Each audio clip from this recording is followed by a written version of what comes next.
Shalom and greetings to you all. Now, the next couple of weeks will be a little bit different because the next couple of weeks are Passover. So we won't be doing our normal Torah portion show. And of course, for the last couple of years, we've had very different types of Passovers. In fact, unlike the usual Passover gathering you grew up with. Now, this year, most will be returning to the old tried and true. But there's always a welcome to innovation. And of course, there is good and bad with every change. The good is being with the people you want to be with. And because of technology, it is regardless of where they are. You can pretend the camera's not working, so no one can see you. You can be bored. You can eat forbidden food. You can play with your phone. And no one will be the wiser. And you may find yourself fully inculcating the feelings that the whole story tells. And you'll feel the fear and maybe pay attention in a way you hadn't before during this festival designed to celebrate freedom. Now, I know that some of you did, and I hope you continue to try and celebrate this festival of unleavened bread like it was designed to be celebrated. The Passover Seder followed today is not the Passover Seder from the Torah or from biblical times. This is a celebration for everybody, my friends. It's not a religious celebration. It doesn't matter if you're Jewish, Christian, Muslim, Buddhist, feline, or canine. It was not and is not a religious holiday. It is a chosen opportunity to celebrate freedom from constraint and fear, and who does not need that? Now, we know this is a holiday built around a journey from bondage and constraint to freedom and redemption. But it's more than history, because this is a tangible, palpable connection to a timeless heritage.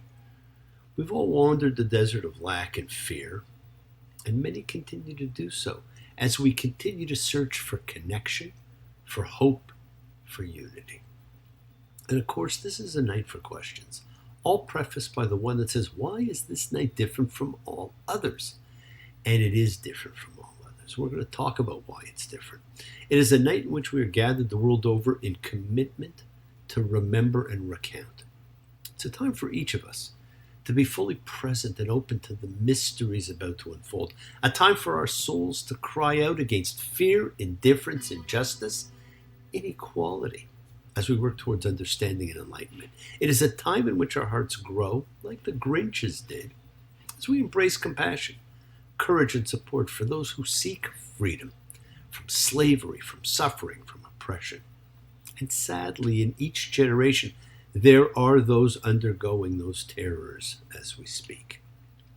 It is our chance to feel a connection to community and to each other as our best selves shine on. And we find that love is the answer. It fills our hearts, our homes, our world. It is the glue that holds the universe together. It was a celebration designed to be celebrated in gatherings among households. So we gather as like-minded, like-souled fellows seeking unification of spirit. And remember, this is not in a religious sense, but as kind, caring human beings, which we all are, exhibiting, collecting the collective consciousness of seekers who come together in a showing of faith, any and all faith, of love, any and all love, a community, a chavura, which is a fellowship, expressing our nature of kindness, compassion, thoughts, feelings, hopes, dreams, and wishes that unites us all in this community house of spirit, Beth Ruach, as we do every week when we come together and honor and celebrate the gift of freedom and tradition. So once again, please do go ahead. Invite everybody, digitally, psychically, physically, emotionally, spiritually, any way you want to gather and share from Psalm 133. Hine Matov. Hine Matov. Shevet Achim Gam Yah. Hine Matov. Shevet Achim Gam Yah.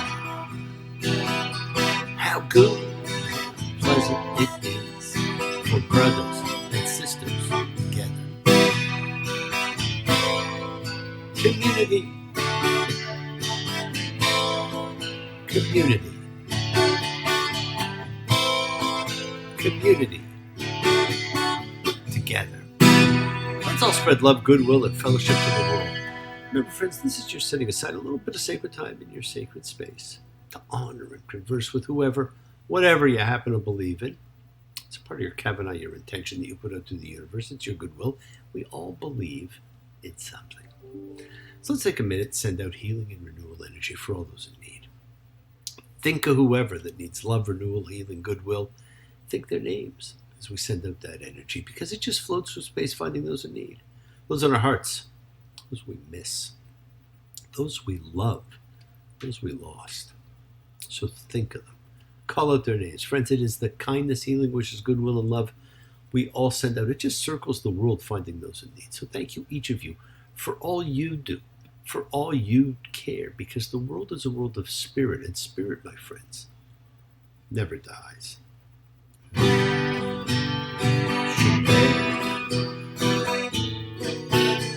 Avoteni Makor HaBracha Limoteni.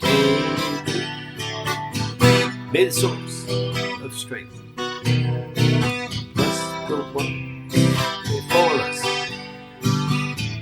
Help us find the courage. Make our lives a blessing. The renewal of body. The renewal of spirit. Let us say Amen. Misha Baruch, let us all have our spirits renewed, because this is the great prayer for healing, which we call upon God to heal as is healed before. Misha Baruch, may he who blessed, because all healing is a blessing. Let's all send and receive healing and renewal energy in our efforts to love, to share, to care, to grow. Now, you're used to reading from the book we all read from. It's called the Haggadah. There are hundreds, if not thousands, of different ones. It is believed to have first been written during the Talmudic period, and not earlier than around 300 of the Common Era. The oldest surviving Haggadah is Egyptian, and comes from about 1,000 of the Common Era, so 700 years after the first one might have been written. Now, I got to tell you, I have at least 100 different ones, and there's new ones every year. There's no formal wording for them because they're not liturgy. They're not designed to be liturgy. They're not part of the prayer books or services. They are opportunities for self-expression to tell a story. Now, there's children's ones. There's LGBTQ ones. There's vegetarian ones, contemporary family ones, Broadway musical ones. There were some incredible famous artist ones. There are immigration ones. There's a Harry Potter Hogwarts one. There was even a Donald Trump one a few years ago. And there's even a Seinfeld one. Do I think there needs to be that many? Probably not. But if you can come up with a clever way to tell a special story, go for it. Now, I haven't seen one, but I bet there's a Star Wars Haggadah. Just think of the things in there that you can attribute to Yoda or Darth Vader. You could never have too many Haggadot, which is the plural for Haggadah. I have written a couple of myself, and I'm constantly changing them. Now, the opening of every Haggadah story is, we were slaves to Pharaoh in Egypt. That's the point, to break free of slavery. And that is the story that's told. Now, Haggadah is a word that means to tell, and it comes from Exodus 13:8.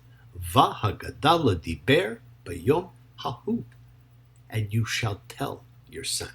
Now, in the words of the Talmud, in every generation, a person is obligated to view themselves as if they personally left Egypt. That is you. That is now. It is your journey. It is your example. And in the Haggadah itself, it says, and even if we were all wise, all men of understanding, all elders, all knowledgeable of the Torah, it would be incumbent upon us to speak of the exodus from Egypt, to speak of freedom from constraint. There's actually very few prayers that are said during this holiday, and those that are refer to Passover as Zamein Chachutenu, the time of our freedom. Not the time of their freedom, but our freedom, your freedom. Make it current, make it personal. Like the 10 Commandments at the Great Epiphany, which were spoken to the singular you, individually.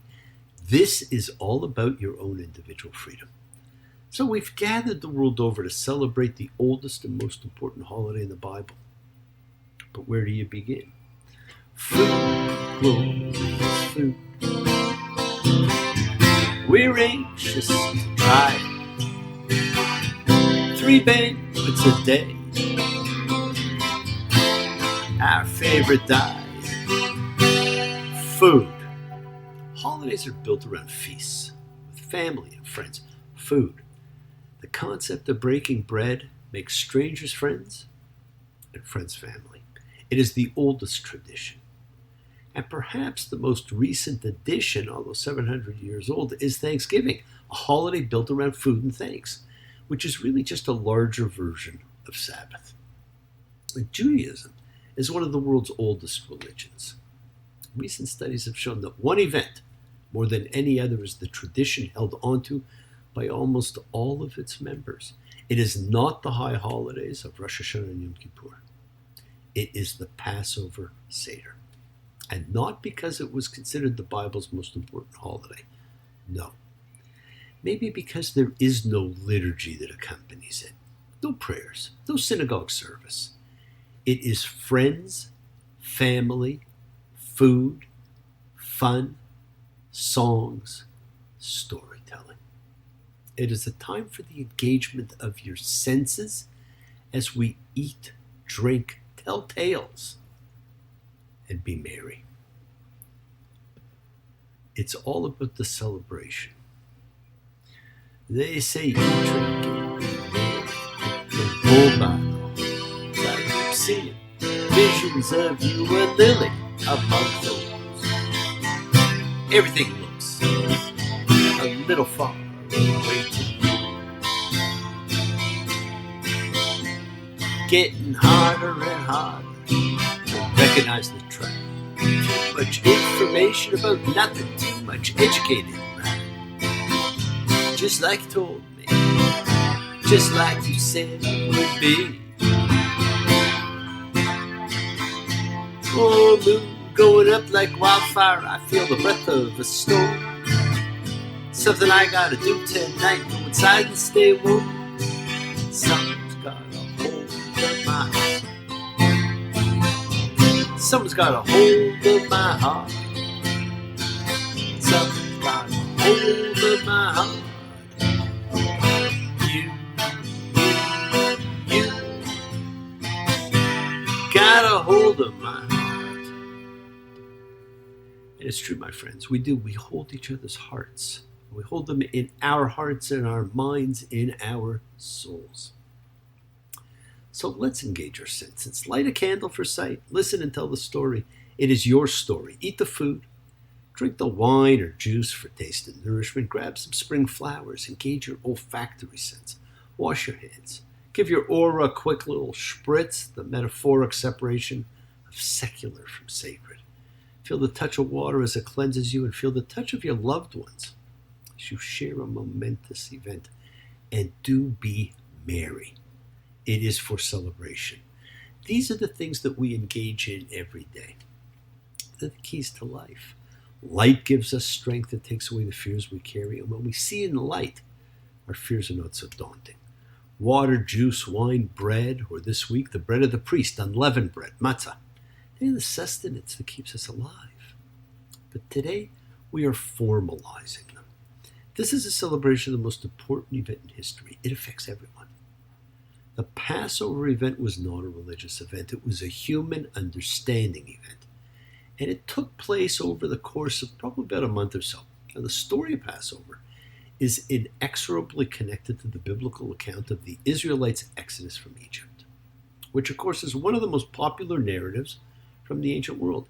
If you had to summarize the story, it was an event which provided the ritual of protection from death, the overcoming of bitterness, anger, and sadness in life, and joining the ranks of the holy. Those three things. Now, on top of that, it also was an opportunity to get to face and understand your fears. And that has a more personal meaning for many. It can apply to anyone, anytime, because those are things we can all feel. Now, the celebration of the event is captured in what's called the Seder. And Seder is just a word that means order, but it's taken on a greater meaning, like bread for food and man for mankind. And there are 15 steps to the order of the evening, and they're listed in the Haggadah that you each read. Sometimes all the steps are followed, sometimes not. And that's why the evening can be 45 minutes or 6 hours. And I have conducted them for both. Now, each of the parts of this 15-step dance that combines sight, sound, smells, taste, the sensations of our lives, in an evening dedicated to sensuality, lead to talking and to learning and to sharing and to inspire. So don't spend so much time on the 15 steps or you'll miss the point of the event. Celebrate with your hearts, not your heads. Do not memorize dogma. Understand the intention, the kavanah that you choose to bring. It's not an evening of reading. It's an evening of storytelling and questions. You may not get answers, but all questions are welcome. And of course, many of you are familiar with the famous 4 questions, usually assigned to the youngest participant. It's called the Ma Nishtana. Why is this night different? Ma Nishtana. What is so different? Halela Hazeh. On this night, Mikol Halela, from all other nights. Ma Nishtana. Halela Hazeh. Mikol Halela. Halela Hazeh. We're not going to do the Seder you're used to doing. That is actually a very late, in fact, post-Second Temple version, which was a radical altering of the original. Now, you all know that one. So we're going to go back to the beginning. Let's all hop into Hector J. Peabody's, not just the smartest dog ever, but one of the smartest sentient beings of all time. Let's hop into his Wayback Machine. Set the date for the full moon, 15th of Nisan, 3,470 years ago. Approximately 1,450 years before the Common Era. It was a long, long time ago. I can still remember how that music used to make me smile. And I knew if I had my chance, I could make those people dance, and maybe we'd be happy for a while. Oh, did you write the book of love, and did you have faith in God above? If the Bible tells you so, now do you believe in rock and roll, in music? Save your mortal soul. Now, music can't save your mortal soul. This was a story from a long, long time ago. And prayer is intention set to rhythm. It's a thanksgiving supplication to a power greater than you. And we sing at all spiritual events. Singing invokes spirit in us all. Now, you're in your own home. Over the last couple of weeks, some amazing things have been transpiring, things that have no earthly explanation. And this is relegated to an incredibly small part of the traditional service. And these are the events that you've been witnessing. You've lived through 9 unbelievable plagues. And of course, for the last 2 years, you've lived through another. But back then, these happened actually quickly and in rapid succession. Those plagues counter creation. They reflect the tree of life, the 10 Commandments, which you have not even heard yet. They are cosmic in scope, and on this night of questions, we have to ask ourselves whether these plagues may still be plaguing our lives. The evils loosed in Pandora's box, the calling card of God, as he made himself known to the world. But in any other year, by other events that happen to us, by things we do to others, by things we do to ourselves, in this evening of events, reflect on these events. The plagues of Egypt, Makot Mitzrayim. And one of the favorite parts that people do each year in the 15-part dance is for each plague, they put a drop of wine on the plate. I know more people like that part than any other. So let's think about what these plagues are. And I know it doesn't, normally the Seder doesn't start with that, but I think it is important to start with it because this is something I want you to keep in your mind. Now, the first of the plagues was blood, dam, the life force of man. It is the one true forbidden food. It is his ki, his soul, his nefesh, his ruach. The life force of man flows through the blood, and we are warned against its consumption. Now we have to ask, has my lifeblood been cut off? Has my energetic love of life and experience been curtailed? That is the plague. Just as importantly, have I cut off another's? Second plague was frogs. Tzfardaya. Well, we all know when you touch a frog, you get a wart. What are the warts in my life? And am I the wart in someone else's? The third was lice, kinim, vermin. They won't kill you. But these are bloodsuckers. Are there bloodsuckers in your life? Where are you being a bloodsucker in another's? The next was beasts, a rove. And what it really was swarming creatures. Now, this is often mistaken for plague of animals. But it's really about gnats and other swarming things that interfere with the life of survival. In fact, this is one of the most dangerous plagues of all. Because in several instances in the Torah, we are told of the danger of swarming creatures. The swarm is the warning of the mob mentality. My friends, are you part of a mob? Are you the target of a mob? It's so easy these days. Social media targets people and becomes a mob. Next is pestilence, deve, infectious disease. It is one of the four horsemen of the apocalypse. What many believe we've been living through. It's a member of the COVID family, a true harbinger of death. And pestilence, well, that's just a term that makes one cringe, like leprosy.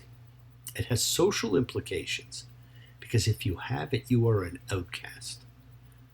Are you an outcast? Do you cast out others? Boils, shechin. It is another disease, but one that is visible. Visible differences, my friend, incubates discrimination. It's so easy to discriminate when people look different. Do you discriminate? Are you discriminated against? Hail, barad, hard balls of ice and snow. Doesn't sound so bad. After all, it's water, birth of life. But this hail was a destroyer of crops. It means there's no food. It is unpredictable. It brings devastation more than not. This was burning hail, fire and water, two opposites which fight each other. My friends, has hail held you back? Where do you feel devastation in your life? Have you devastated another's life? Are you battling within yourself? Locusts, arbe. Now here we get another swarming creature. 2 swarming creatures and 10 plagues. Tells you something. It's the great danger of the swarming mass. The locusts contribute nothing. They're the worst kind of natural disaster. There's some communities that are considered locusts because they feed off of what others produce and produce nothing of their own. They only bring devastation. Do you contribute and produce? Do you feed off others? Are there parasites in your life? The 9th was darkness, choshech. Darkness is probably the most prevalent of them all, my friends. How many of us still live in darkness? Do you fear the light because it hurts your eyes? What can we each do to help bring more light to the world? Well, we start by bringing it into our own lives. These plagues were the plagues of the story of the Exodus, and they are the plagues of our lives today. And that's why I want to start with them. I want you to think about those plagues. Now, we've been told to take the lamb we chose the other day. Exodus 12:7.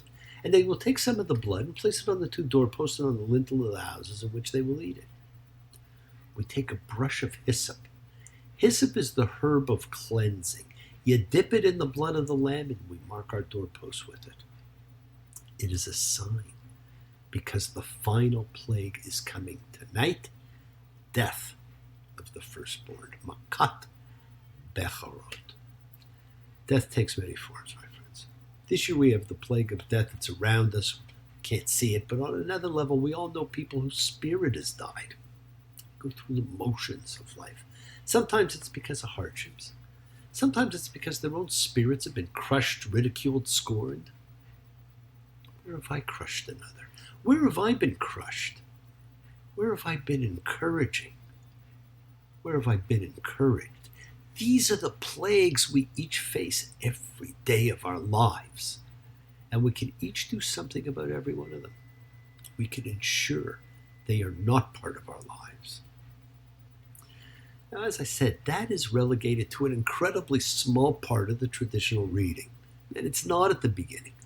But I think you need to keep it in mind. That is the story of the Exodus. But instead, we get caught up reading about martyred rabbis and 4 sons and a lot of things that enhance the original instructions. And these 4 sons are important: the wise, the wicked, the simple, and indifferent. But they also represent the 4 aspects of man, like the riddle of the Sphinx: inquisitive in youth, following bad role models later, connected to the material world and unconnected spiritually, nor with a desire to learn, not following tradition or care, but sometime in our life we return. We have taken a story and we have added to it. And this is very much a constant reminder in the Bible, the idea of return. The people can't move on until the sick have been healed and returned to the tribe, just as we cannot fully move on if the splintered pieces of our soul have not been returned. You are being enjoined to take history and make it relevant. The Exodus is to be your story of freedom. Pharaoh is the fear and constraint you face. This is the time to set yourself free, my friends, free from fear, which is all self-generated, a projection of what did not happen or might happen onto the present, and become free from your ego, which gets in the way of so much. Freedom is your ability to be you.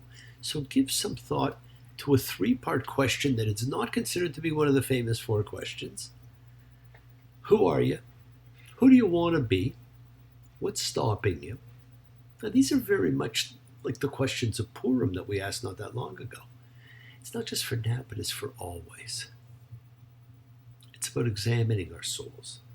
Now, the instructions for this holiday are actually laid out quite plainly in Exodus 12:5 and from 12:18 to 26. We read them every year and we bypass them completely because we focus on what was adapted as the Seder from the Second Temple times. And the Lord said to Moses and to Aaron in the land of Egypt, saying, "This month is the beginning of months for you. It is the first of the months of the year for you. Speak to all the congregation of Israel, saying, on the 10th of this month, let them each take a lamb per house. And if the household would be too few for a lamb, then he and his neighbor who is close to his house will take it, according to the count of persons, and it will be for you to watch over until the 14th day of this month. And all the community of the congregation of Israel will slaughter it between the 2 evenings. They will take hyssop, some of the blood, and place it on the 2 doorposts and on the lintel of the houses in which they will eat it, and they will eat the meat in this night. They will eat it fire roasted and with unleavened bread, on bitter herbs. You shall eat it like this, your hips clothed, your shoes on your feet, your staff in your hand, and you shall eat it in haste. It is the Lord's Passover, Pesach, hu Adonai. And I shall pass through the land of Egypt in this night. I shall strike every firstborn in the land of Egypt, from human to animal. I shall make judgments on all the gods of Egypt. I am the Lord, and the blood will be as a sign for you on the houses in which you are. I shall see the blood. I shall halt at you. It won't be a plague among you as a destroyer when I strike in the land of Egypt. And this day will become a commemoration for you. You shall celebrate it, a festival to the Lord. You shall celebrate it through your generations, an eternal law. 7 days you shall eat unleavened bread, and you shall observe the unleavened bread, because this very day I brought out your masses from the land of Egypt, and you shall observe this day through your generations, an eternal law. Now, we had a very poor translation in it. Pesach does not mean Passover. Never has, but it is what we use for it. It means to halt. So what it means is God would see the blood and halt and change directions and move on. Passover just sounds better. And then we get to imagine, like more of a cloud of death floating around. But there you have the actual menu and the full set of instructions. Lamb, bitter herbs, unleavened bread. That's it. No egg, no green vegetable and salt water, certainly no gefilte fish. You mark your doorposts with hyssop and blood. You eat quickly, be ready to go. Nowhere are you told to lounge around the table. That's it. There's no further instructions anywhere in the Bible, other than it is to be commemorated annually. Now, in the Torah, this holiday is not called Passover. It is called the Festival of Unleavened Bread, Matzah. And it wasn't public. It was a private household observation, not large gatherings, not groups. For the last several years, we've been forced into that kind of a hybrid service, small groups. But often with Zoom, and we tend to follow the books we grew up with rather than to recreate the original. Now, I know not too many of you are going to slaughter a sheep and take its blood and some hyssop and mark your doorposts and lintels. But you can use the juicy lamb chop that you have that holds the shank bone. Dip it in hyssop. Use it to run along your doorposts. Now, while people rarely do it, it is wonderfully symbolic, and it's a fantastic act to undertake if you've never done it. Do it at least once in your lifetime. But why mark the doorposts with blood? Well, yes, blood was the first plague, and for good reason. Blood is the life force of man. It is our energy, our spirit, our nephesh flows through the blood. It's also the one true thing you're always forbidden from consuming. See, the slaughter of an animal was the key part of the sacrifice ritual, and sacrifice was not about killing an animal, but about honoring life and connecting sacred ritual to that life. The ancients had a plate that had only 3 things on it, and 3 only: lamb, bitter herbs, matzah. Nothing else. Lamb represents sacrifice. It represents the sacredness of life, of blood, the connection to Abraham, the near sacrifice of Isaac. Bitter herbs are sadness, trouble, fear. But bitterness can be consumed. They do not have to be consuming. And when we consume the bitter, it becomes sweet. Matzah, the bread of the priest. We are holy. Matzah is a bread without leavening. The leaven in man is his ego. So the egoless bread reminds us of where we are in Dererim the Torah, the nature of things. We are holy. Now you can also see it in terms of past, present, and future. Each food affects each tense. Let's look at the lamb. It takes us back to the origins of our people, physically, spiritually, the horns of the altars, the shofars, items of sanctuary, an animal with the perseverance, ability of the present to survive, an animal to move forward. The bitter herbs, the bitter aspects of the past, allow us to remember and honor history. Whatever bitter situation you go through now, we are reminded you will get through. We cannot expect there never to be any bitter times again, but when they arise, in present circumstances, we can overcome them, as we have, and as we will when they occur again, and they will occur again. The matzah, the festival we honor, the Exodus permanent reminder, hurry and leave, a refrain we're used to, because that's how our lives have always been in every land we've been to, for showing us the road to freedom from whatever constrained us then and now, and to keep the faith, to keep the story alive as we are told to, and as we have for 3,500 years, and to remind us we were, are, and can strive to be a holy people, each of us individually, as we eat the egoless bread of the priest. So make this evening a Haggadot. Do not read. Tell the story. Tell your story. Be an example. How did you find freedom? Our sages tell us we are to tell the story as if we were being freed from Egypt. Well, we all are. We all have been. We all have constraints, restrictions, pharaohs in our lives. fears, the fears which drain and steal our love of life. Friends, this is your opportunity with your family or with yourself. Tell your story. We all have overcome fear. Tell your story of what fear you overcame and inspire those around you. And you can do so by still using the symbols you grew up with. Put down the book and tell the story by doing nothing other than looking at a traditional Seder plate, the one you know, because the entire history is right there. Forget about, the rabbis and the sons. Focus on that. Any of you have overcome fear and constraint, and you all have, one way or another. Have to lead others, must help others to see the path of freedom. And we do it with food. We do it with questions. You don't need to read the book.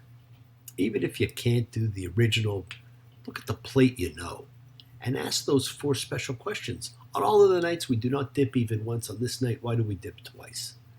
And of course, the twice is once we dip the carpus, the green vegetable, in salt water, and once we dip bitter herbs in haroset to sweeten them.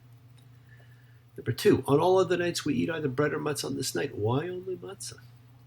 Number 3, on all other nights, we eat herbs of any kind. On this night, why bitter herbs?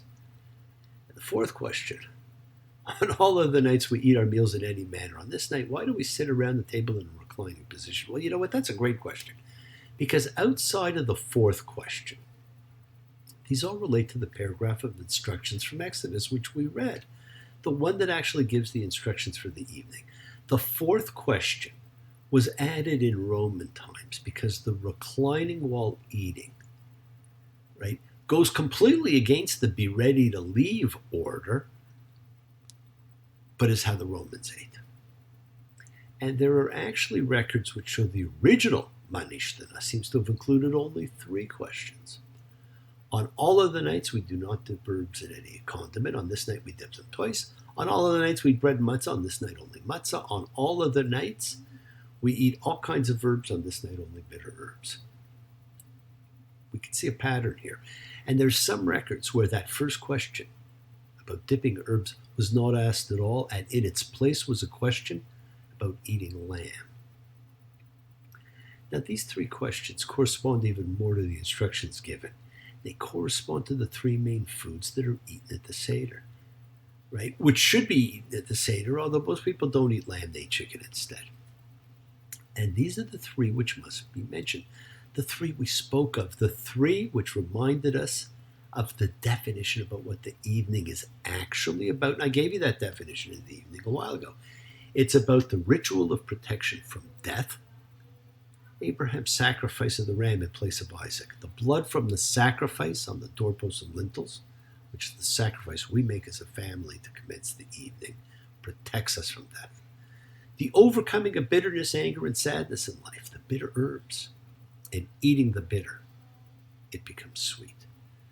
And the joining the ranks of the holy, the matzah, the egoless bread that does not rise, it is the bread of the priest. If you were to use nothing other than those 3 things, you'd get the story.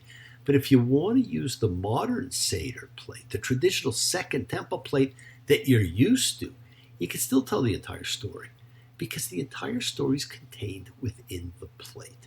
Everything on it symbolizes an aspect of Exodus.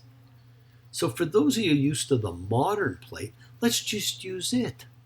Now, for many, it's their favorite part of Passover because it is the expected meal, and everybody loves to have food. And morer and trouble with Pharaoh, famines and locusts, and slaves with wheelbarrows, matzo balls floating, eggshell that cleans. These are a few of our Passover things. Everything's built around food. Now, we know the plate we know. Yes, the 3-item one is simpler, but we don't know it. But we know the modern one. And instead of 3 items, there are 6. Zroa. The roasted shank bone of the lamb, the dominant sacrificial animal of the Torah. It reminds us of Abraham's near sacrifice of Isaac, of our origins, of shepherding, the career choice of our patriarchs and of Moses. Rashi viewed shepherding as the career choice of the intellectual. It took little effort and allowed plenty of time to think. And it evokes the Paschal lamb, which our forefathers offered to God and ate as the meal, and which we eat on this night as our sacrifice, our exchange. The second thing, pesach, the boiled egg, whose roundness symbolizes the circle of life and death. The universal symbol from every society, the world egg, the cosmic egg. As we see in so many cultures, the primordial being comes into existence through hatching from the egg, such as Ra to the Egyptians, or rising from the primordial waters of earth like the Greek Omphalos. The egg-shaped navel of the earth is honored at Delphi. The carpus, the green vegetable, usually parsley, but if you have hyssop, use it. The first fruit of the season, which we dip in salt water to remind us of our tears and of the lintels in the doorposts. Maror, a bitter herb to remind us of the bitterness of Egyptian bondage and slavery, but it also signifies the bitterness of any confining situation. When we feel overwhelmed, on a deeper note, the maror, bitter herbs, reminding us of Egyptian slavery, is really a reminder that the name for Egypt in biblical times was Mitzrayim, the root of which is Mem Sadi Resh, Meitzir, which means to limit, to bind, to restrict. The things we do to ourselves to imprison ourselves in fear. We eat the maror, not just to remind us of the bitter past, but because we can survive bitterness, and from it comes the sweet taste of freedom and life. We are survivors. So please take a moment to remember and to honor the victims of, as well as the survivors of the Holocaust. There is a danger in forgetting, my friends, in distancing ourselves too much. Their story of freedom is our story of freedom. It must stand as a shining example of the indomitable spirit of man. The fifth item is haroseth, that magical mixture of fruit and nuts that reminds us of the mortar which we used in making the pyramids. But of course, the Israelites never did make the pyramids as slaves, so it could not represent the mortar of the pyramids, but it does represent mortar. It had a mystical formula comprised of the 3 roots and 7 fruits from the trees of the Garden of Eden, representing the tree of life. And as such, represents the mortar that holds the universe together. And of course, that mortar is love. And the sixth item, the last item, is matzah, the bread of affliction and hurry, which did not rise because we left so quickly. For those who know a little Hebrew, the root for command, good deed, and unleavened bread is the same. In one case it is mitzvah, and in the other it is matzah. And rather than see the matzah, the unleavened bread, as a bread of affliction, it's not that appetizing as a holy holiday, is it? Instead, see it as the bread of holiness of the priest. It allows us to be priest-like for the 7 days. It is unleavened. It does not ride. It is the bread without ego, which is that leavening agent of man. It is from the plate, the food you share, the food you know so well. You get so much about life and struggle and freedom. That's your story. Now, the Passover celebration commemorates an event which will probably symbolize for all time the essential meaning of freedom, namely freedom directed to a purpose. When Israel came forth from bondage, it was not simply to enjoy liberty, but to make liberty an instrument of service for all. Are you offering yourself in the service of others to show others how to be free? These are the stories of freedom you should be telling. Your story is the story of freedom you should be telling. You all have one. Each of you has felt the Pharaoh of your life, has fought to free themselves from the constraints. You don't have to read from a book about things that do not tell the story. You can look at what lies in front of you and tell the story itself. This is how you have your own Seder. It doesn't have to involve others, but it will. If not now, next year. And when it does, you can direct those around you to understand freedom, and not to recite, but to share, to explain, to strive, to inculcate its meaning, and to lead. Because you're carrying on a tradition of thousands of years. It was a very, very long ago. Pharaoh finally let our people go. They went wandering for 40 years. There was laughter and a lot of tears. That's the reason that we're here. So every generation knows of God and Moses' liberation plan. So go and celebrate your freedom. Teach others to be free. Shabbat shalom and blessings to you all, my friends, and I will see you again soon. Take care. Bye.